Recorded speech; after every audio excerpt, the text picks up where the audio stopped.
Hey guys, welcome on this YouTube channel. So आज हम बात करने वाले हैं प्लाज्मा मेम्ब्रेन के बारे में।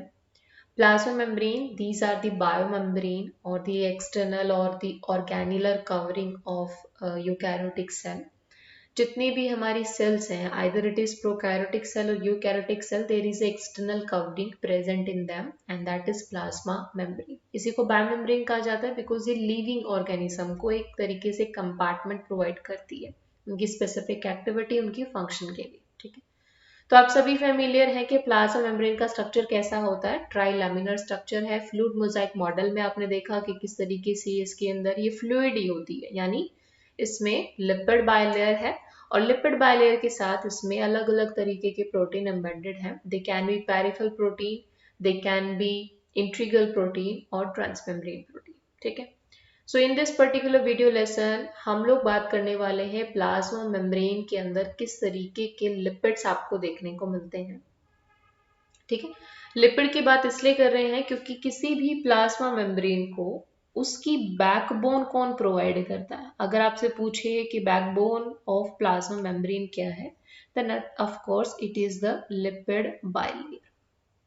ये लिपिड बाइलेयर ही होती है जो प्लाज्मा को उसकी स्पेसिफिक टाइप, प्लाज्मा मेम्ब्रेन को उसकी स्पेसिफिक टाइप की फंक्शनैलिटी प्रोवाइड करेगा, एक स्पेस प्रोवाइड करेगा, यानी कि उसकी जो फंक्शनैलिटी है लाइक एक रिसेप्टर की तरह काम करना, या फिर एक ऑर्गनली अगर हमारे पास है उसको कवर करके रखा हुआ है तो उसके हिसाब से उसका क्या अरेंजमेंट होगा, वो सारी चीजें हमारा लिपिड बाइलेयर पे डिपेंड करता है। मतलब ये हुआ कि कोई भी आपके पास मेम्ब्रेन है, उस मेम्ब्रेन के अंदर किस तरीके के लिपिड प्रेजेंट है, वो लिपिड से आप प्रिडिक्ट कर सकते हो कि उस मेम्ब्रेन का फंक्शनैलिटी क्या होने वाला है। या हम ये भी कह सकते हैं कि मेम्ब्रेन के अंदर लिपिड का अमाउंट, उनका टाइप वेरी करेगा on the basis of their functionality, यानी लिपिड कंपोजिशन और जो फंक्शनैलिटी है, दीज आर को related to each other. That's why it is very important for us to know about that what kind of membrane lipids are present in plasma membrane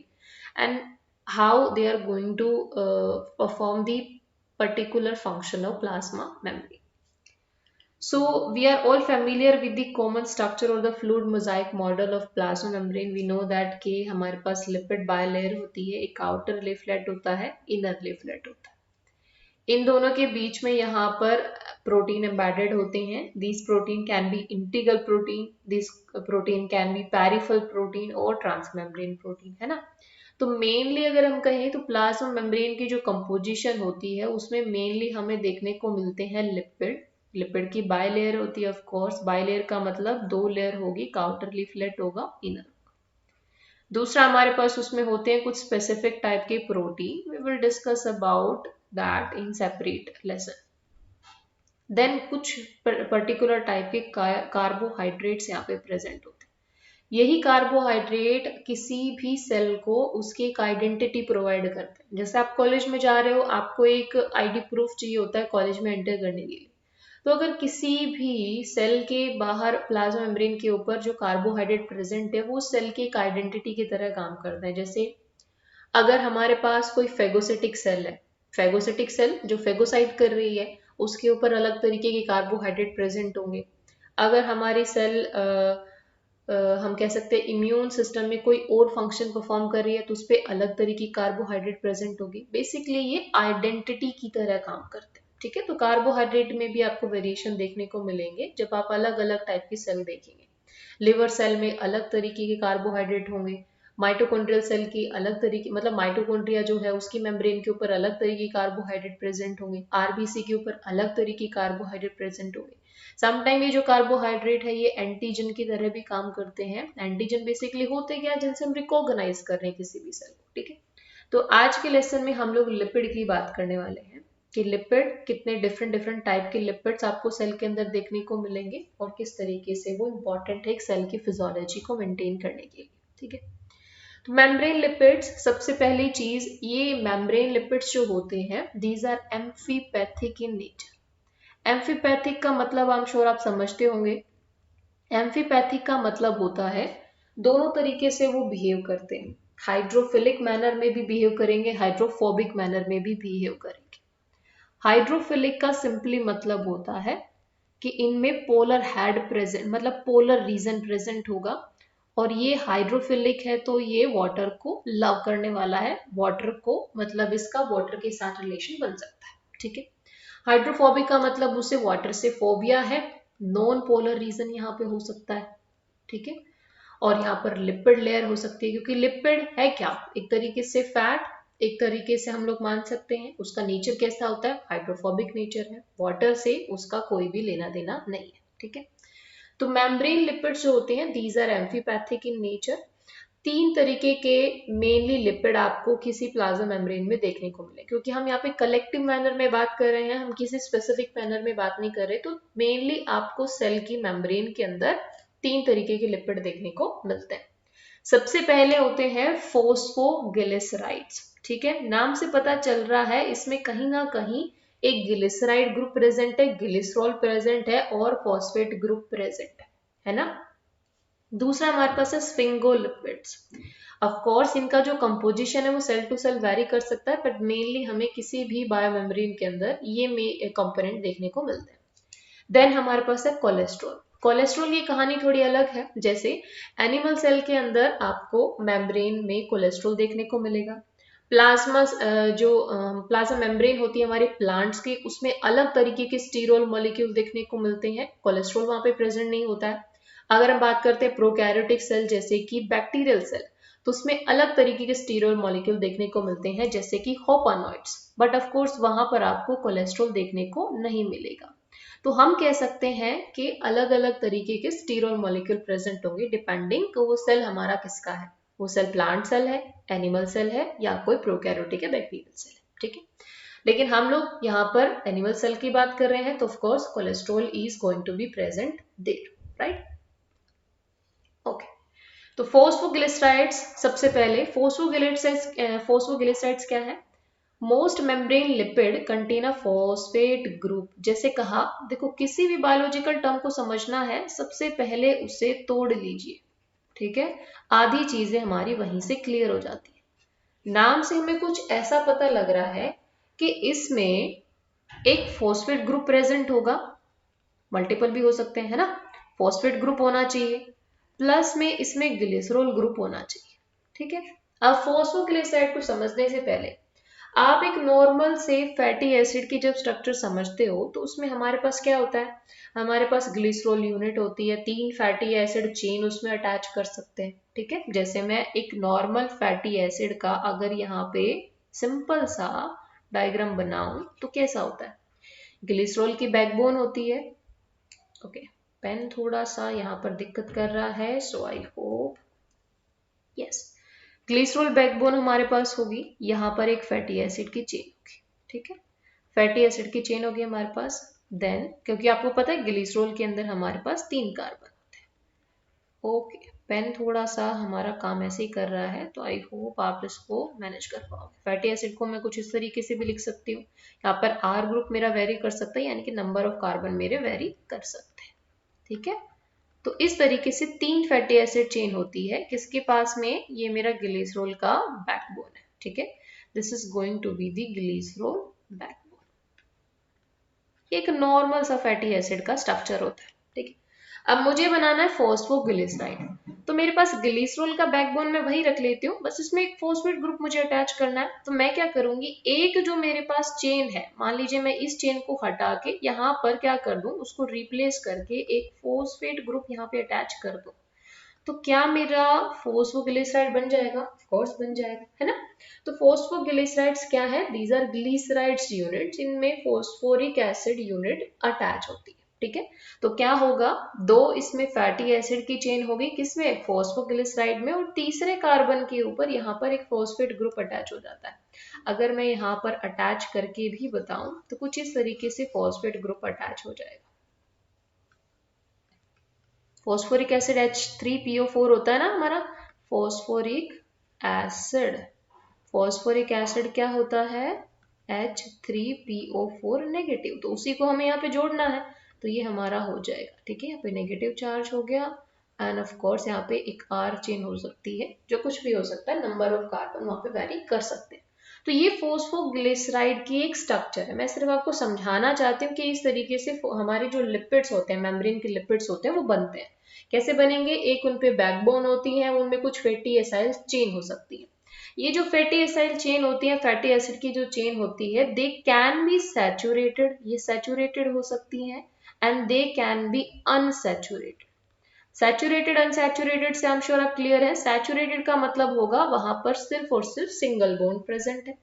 unsaturated का मतलब होता है वह double और triple bond हो सकते हैं। बट हम नेचर की बात कर रहे हैं, बायोमेम्ब्रेन की बात कर रहे हैं, तो यहाँ पर हमें ट्रिपल बॉन्ड बहुत ही कम देखने को मिलते हैं, ना के बराबर। मेनली यहाँ पर डबल बॉन्ड प्रेजेंट होते हैं जब हम बात कर रहे हैं किसी भी ऐसे लिपिड की जो प्लाज्मा मेम्ब्रेन में प्रेजेंट है। ठीक है, ये सैचुरेशन अनसैचुरेशन बहुत इंपॉर्टेंट फैक्टर है, क्योंकि ये मेम्ब्रेन को फ्लूइडिटी प्रोवाइड करता है। कैसे?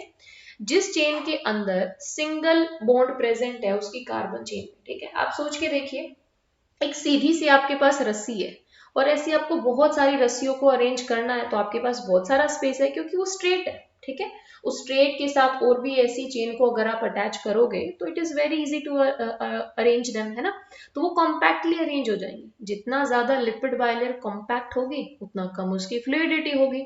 जितना उसको स्पेस मिलेगा अपनी एसाइल चेन को, फैटी एसिड चेन को मूवमेंट कराने का, उतना ज्यादा उसकी फ्लूइडिटी होगी, है ना। और हमें क्या करना है, हमारी बॉडी के अंदर होम्योस्टैसिस की स्टेट रहती है। हमारी प्लाज्मा मेम्ब्रेन अपनी फ्लूइडिटी को मेंटेन करके रखती है, चाहे बॉडी का टेम्परेचर हाई हो जाए, है ना, चाहे बॉडी का टेम्परेचर लो हो जाए। मेम्ब्रेन अपनी फ्लूइडिटी को कैसे मेंटेन करती है? इसी कंसेप्ट से, सैचुरेशन और अनसैचुरेशन से। अनसैचुरेशन इंक्रीज हो जाएगा जब मेम्ब्रेन को फ्लूइडिटी इंक्रीज करानी है। अगर डबल बॉन्ड होंगे तो एक तरीके से जो फैटी एसाइल चेन है, suppose this is the fatty acyl chain, अगर ये सैचुरेटेड है तो इसमें कोई डबल बॉन्ड नहीं होगा और सिंपली ऐसे आप बहुत सारी फैटी एसाइल चेन को अरेंज कर पाओगे, है ना। लेकिन अगर इसमें डबल बॉन्ड मैंने डाल दिया तो चेन में कोई किंक आ जाता है, ठीक है, कोई किंकिंग सी आ जाएगी। इससे उनको अरेंज करना, कॉम्पैक्टली अरेंज करना थोड़ा डिफिकल्ट होगा। कॉम्पैक्टली अरेंज नहीं होंगी तो साइड में स्पेस होगा, और साइड में स्पेस होगा तो ऑब्वियस सी बात है मेम्ब्रेन आराम से, जो फैटी एसाइल चेन है वो आराम से मूव कर पाएगी। And this is all about the membrane fluidity. ठीक है, तो इसीलिए हम क्या देखते हैं कि अनसैचुरेशन बढ़ जाता है मेम्ब्रेन के लिपिड्स के अंदर जब मेम्ब्रेन को फ्लूइडिटी को बढ़ाना होता है। वहीं अगर हमारी मेम्ब्रेन को फ्लूइडिटी को कम करना होता है तो वो सैचुरेशन के लिए चली जाती है। और ऐसा हमें किन में देखने को मिलता है? ऐसे ऑर्गेनिज्म जिनको होम्योस्टैसिस की स्टेट मेंटेन करनी पड़ती है, जिनकी बॉडी बाहर के टेम्परेचर के हिसाब से चेंज होती है। कोल्ड ब्लडेड ऑर्गेनिज्म हमेशा देखने को मिलता है ना, क्योंकि हम ह्यूमन बींग है, हमारे अंदर तो 37 डिग्री सेल्सियस का टेम्परेचर मेंटेन रहेगा, राइट। तो उस कंडीशन पे प्लाज्मा मेम्ब्रेन को सैचुरेशन में वेरिएशन लाने की जरूरत नहीं है। बट ऑफ कोर्स अगर हमें फीवर हो गया, दैट टाइम हमारी मेम्ब्रेन को वो चीज अडेप्ट करनी पड़ेगी। ठीक है, तो हम वापस आते हैं अपने टॉपिक पे, फॉस्फोग्लिसराइड।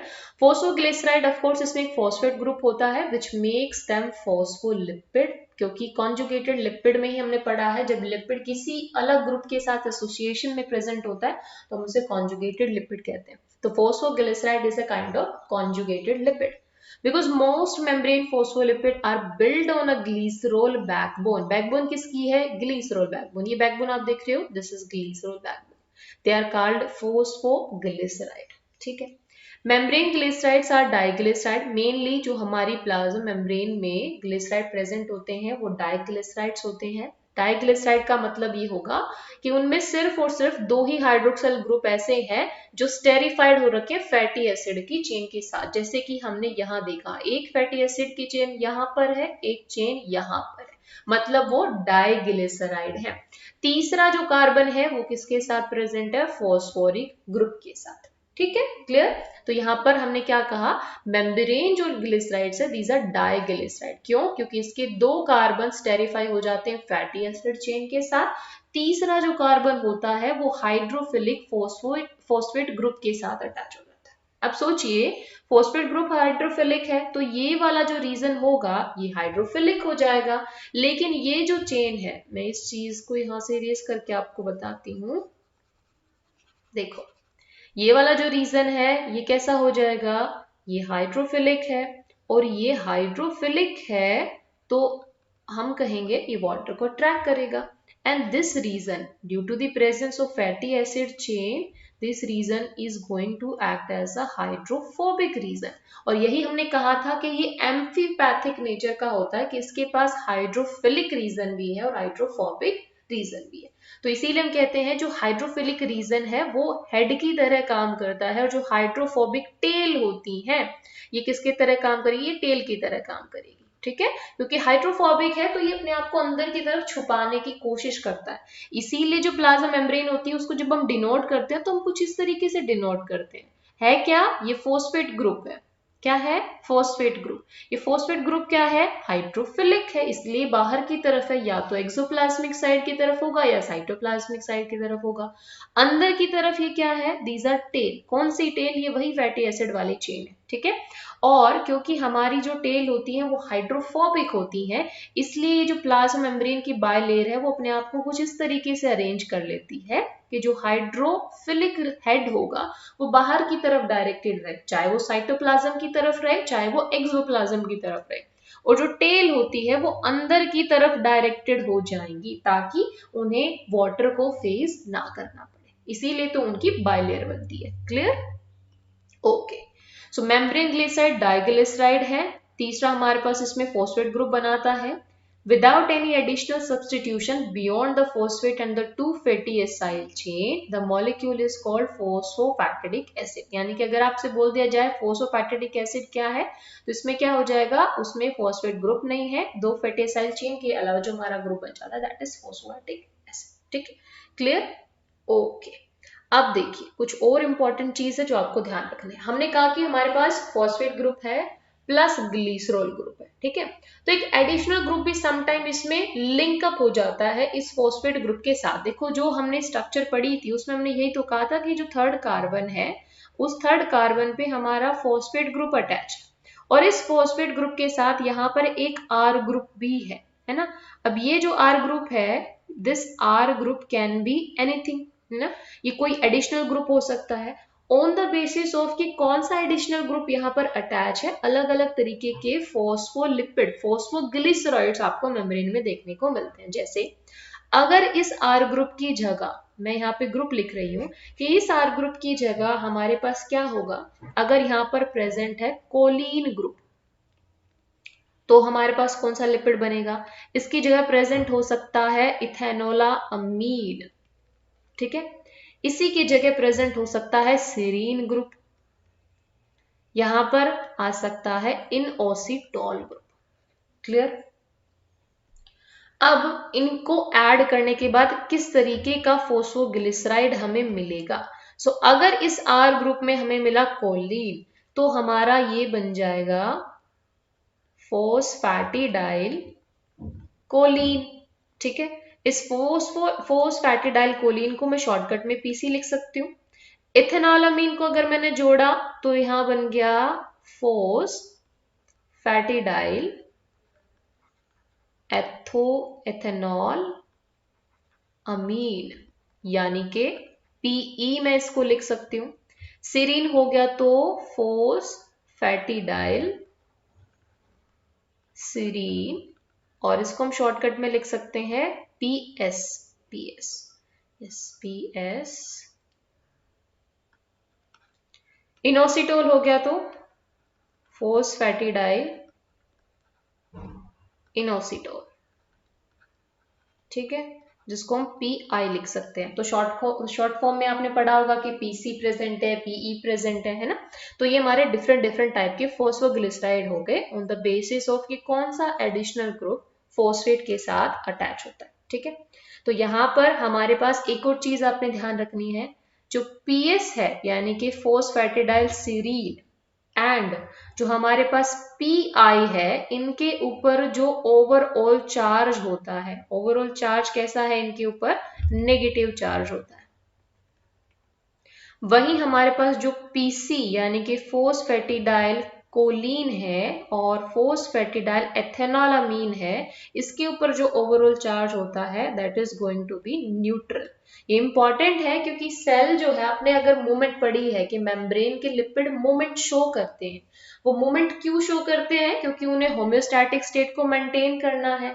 चार्ज न्यूट्रलिटी रखनी होती है। तो जिस तरीके की हमारी प्लाज्मा मेम्ब्रेन फंक्शन परफॉर्म कर रही होती है, उस तरीके से हमारी प्लाज्मा मेम्ब्रेन के अंदर इन पर्टिकुलर टाइप के फॉस्फोलिपिड का कंपोजिशन हमें देखने को मिलता है। ठीक है, एग्जाम्पल के लिए अगर मेम्ब्रेन को नेगेटिव चार्ज मेंटेन करके रखना है आउटर लीफलेट पर, तो ऑब्वियस सी बात है आउटर बाइलेयर के अंदर पीएस और पीआई का अमाउंट बढ़ जाएगा।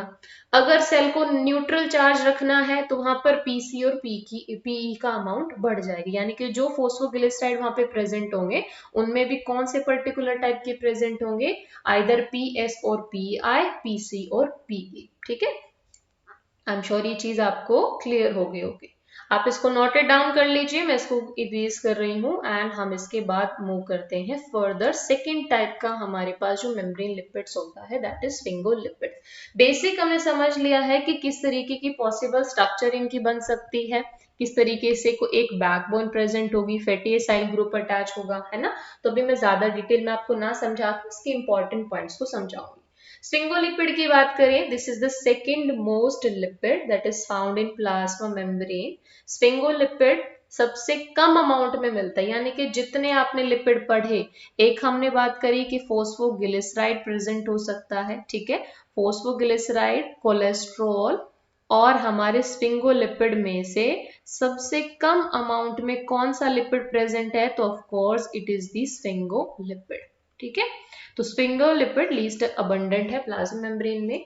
सेकेंड थिंग जो हमें इसके बारे में ध्यान रखनी है कि इसमें ग्लिसरॉल बैकबोन नहीं होती।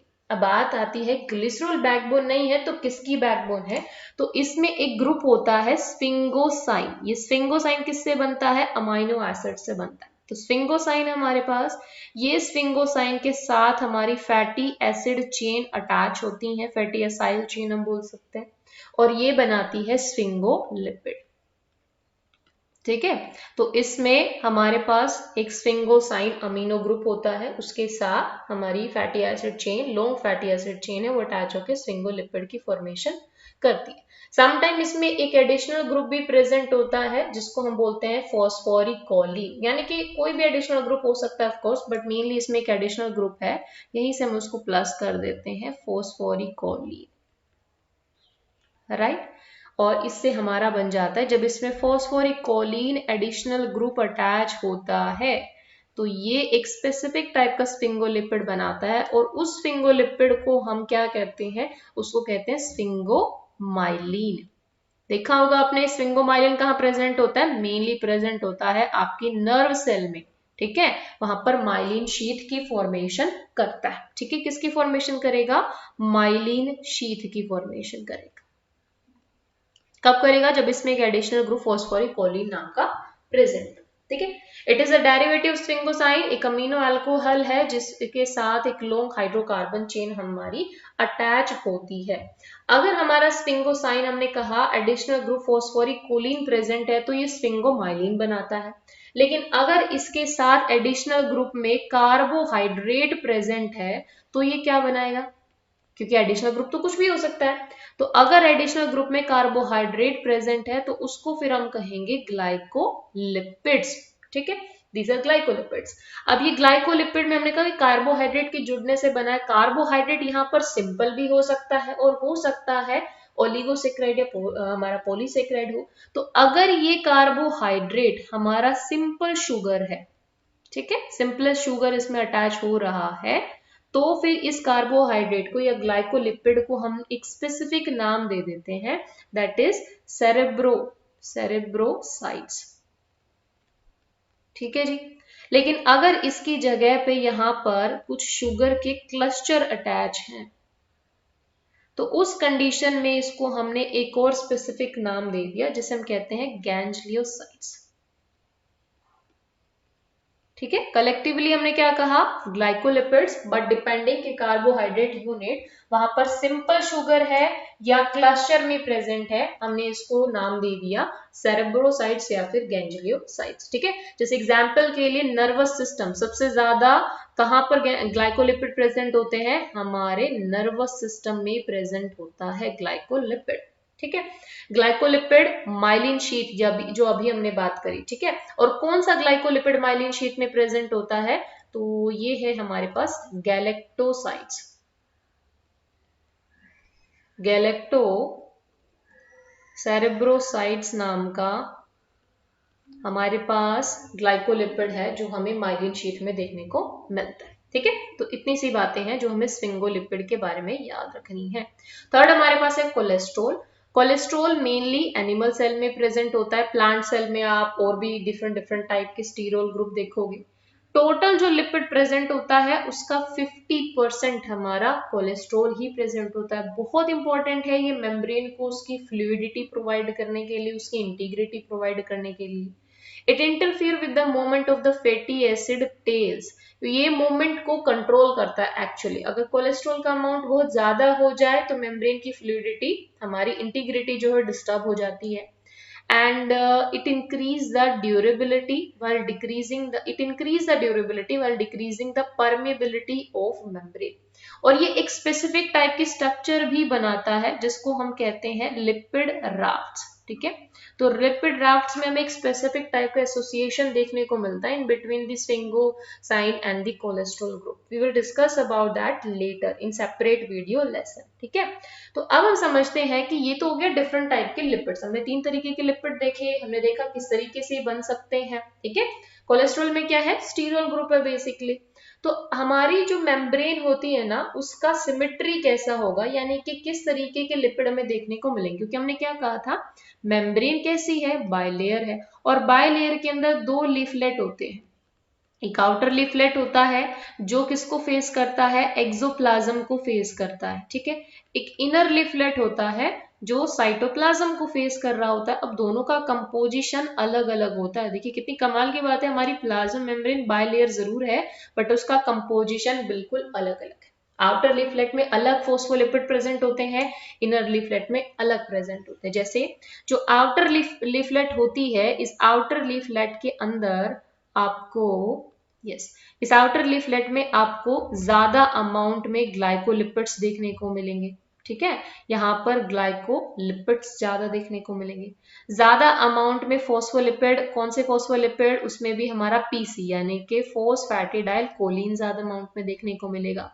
वहीं बात करें अगर हम स्फिंगोसाइन की, तो स्फिंगोमाइलिन या स्फिंगोसाइन हम कह सकते हैं, ये हमें ज्यादा कहाँ देखने को मिलेगा, आफ्टर लीफलेट में। ठीक है, तो high concentration of PC, high concentration of sphingomyelin, वहीं low concentration of phosphatidyl ethanolamine and low concentration of PS in outer leaflet. ठीक है, मेनली जितने भी ग्लाइकोलिपिड्स होते हैं कहाँ प्रेजेंट होते हैं, आउटर लीफलेट में। बहुत ही फ्यू अमाउंट में हमारी इनर लीफलेट के अंदर ये प्रेजेंट होते हैं। ठीक है, अब इनर लीफलेट में हमें क्या देखने को मिलेगा, इनर लीफलेट में ज्यादा अमाउंट में हमें पीएस, बिल्कुल आउटर लीफलेट का रिवर्स हो जाएगा। ज्यादा अमाउंट में पीई यानी कि फोस्फैटिडाइल एथेनॉल अमीन, और ज्यादा ही अमाउंट में, ज्यादा कॉन्सेंट्रेशन में यहाँ फोस्फैटिडाइल इनोसिटोल देखने को मिलेगा। वहीं कम कंसंट्रेशन होती है फोस्फैटिडाइल कोलिन की, कम कंसंट्रेशन होती है स्फिंगोमाइलिन की। क्लियर, इस तरीके से हमें एसिमेट्री देखने को मिलती है मेम्ब्रेन की लिपिड्स के अंदर। ठीक है, तो अब इसका फायदा क्या होगा, ऑफ कोर्स इसका फायदा है, हमने क्या कहा था कि कुछ हमारे फोस्फोलिपिड है जिनके ऊपर न्यूट्रल चार्ज है, कुछ के ऊपर नेगेटिव चार्ज है। पीएस और पीआई के लिए हमने कहा था जो पीएस और पीआई है इन पे नेगेटिव चार्ज होता है, और जो पीई और पीसी है उन पे कैसा चार्ज होता है, न्यूट्रल चार्ज है। तो यहाँ पर एक नेगेटिव चार्ज है, यहाँ पर नेगेटिव चार्ज है, और इनका अमाउंट किसमें ज्यादा है, इनर लीफलेट में। तो हम इससे ये कंक्लूड कर सकते हैं कि हमारी जो इनर लीफलेट होती है as compare to outer leaflet, वहां पर नेगेटिव चार्ज ज्यादा होता है। ठीक है, तो एक तरीके से मेम्ब्रेन की इंटीग्रिटी को मेंटेन कर रहा है। ये जो नेगेटिव चार्ज है ये बाइंडिंग प्रोवाइड करेगा किसके साथ, आप देखो ये नेगेटिव चार्ज दे रहा है किसको, इनर लीफलेट को। अगर इनर लीफलेट नेगेटिव है तो पॉजिटिव चीज को अट्रैक्ट करेगी, यही तो हमारा कंसेप्ट है ना, अपोजिट चार्ज अट्रैक्ट करते हैं तो पॉजिटिव चार्ज को अट्रैक्ट करेगी। पॉजिटिव चार्ज का मतलब हो सकता है आर्जिनिन अट्रैक्ट हो जाए, लाइसिन हो जाए, क्योंकि ये क्या है, अमाइनो एसिड है, ऐसे अमाइनो एसिड जिनके ऊपर पॉजिटिव चार्ज है ना। तो बेसिकली जो इनर लीफलेट है उनमें इन फोस्फोलिपिड अमाउंट होने का फायदा क्या होगा कि मेम्ब्रेन जो है आर्जिनिन लाइसिन रिच रेजिड्यू को अपनी तरफ अट्रैक्ट करेगी। इससे क्या होगा, जो प्रोटीन मेम्ब्रेन के अंदर अबैड होना चाहते हैं, आप आगे जाके पढ़ोगे कि 3 तरीके की प्रोटीन है। अब इंट्रीगल प्रोटीन बनाना है, ट्रांसमेम्ब्रेन प्रोटीन है, मेम्ब्रेन के अंदर अबैडिंग करानी है, उनका इंट्रैक्शन कराना है, तो उन्हें आर्जिनिन रिच और लाइसिन रिच होना पड़ेगा, क्योंकि वो रिच होंगे तभी वो मेम्ब्रेन की इनर लीफलेट में स्पैन कर पाएंगे। ठीक है, तो इस तरीके से ये एक तरीके से बाइंडिंग सरफेस प्रोवाइड करती है, ये जो नेगेटिव चार्ज है ना। दूसरा, ये जो पीआई है यानी कि फोस्फेटिडाइल इनोसिटॉल, इसकी कॉन्सेंट्रेशन इनर लीफलेट में ज्यादा है, तो ये क्या फायदा करेगी, ये स्टिमुलाई को भेजेगी। कैसे स्टिमुलाई, प्लाज्मा मेम्ब्रेन से मान लीजिए कोई सिग्नल भेजना है साइटोप्लाज्म को, तो ये जो फोस्फेटिडाइल इनोसिटॉल है उस सिग्नल को प्लाज्मा मेम्ब्रेन से साइटोप्लाज्म में ट्रांसमिट करने में हेल्प करता है। ठीक है, अब पीएस की बात कर लेते हैं, यानी कि फोस्फेटिडाइल सेरीन की। ये जो फोस्फेटिडाइल सेरीन है, ये आउटर सरफेस पर अगर प्रेजेंट हो जाए, यानी कि इसका अमाउंट मान लीजिए आउटर लीफलेट में बढ़ गया, ठीक है, तो उससे क्या होगा, हमारी जो सेल है, मान लीजिए मेरी सेल है और ये सेल की प्लाज्मा मेम्ब्रेन है, ठीक है, ये आउटर लीफलेट है, ये इनर लीफलेट है। मान लीजिए इस आउटर लीफलेट में यहाँ पर किस फोस्फोलिपिड का अमाउंट बढ़ गया, पीएस का अमाउंट बढ़ गया, है ना। तो ये किसका साइन होता है कि सेल की एजिंग हो रही है। जैसे अगर ये हमारी प्लेटलेट है, ये सेल हमारी क्या है, प्लेटलेट है, और इसकी आउटर लीफलेट के अंदर किसका अमाउंट बढ़ गया है, लीफलेट है ना, आउटर लीफलेट है हमारी, और इसके अंदर मान लीजिए हमारा अमाउंट बढ़ गया पीएस का। अगर पीएस का अमाउंट बढ़ गया तो मतलब हमारी जो प्लेटलेट है अब वो ब्लड कोआगुलेशन के लिए जाएगी। ठीक है, तो इस तरीके से हम कह सकते हैं कि इनका डिस्ट्रीब्यूशन, इनका अमाउंट, इनकी एसिमेट्री सेल की फंक्शनैलिटी को प्रमोट करती है। ठीक है।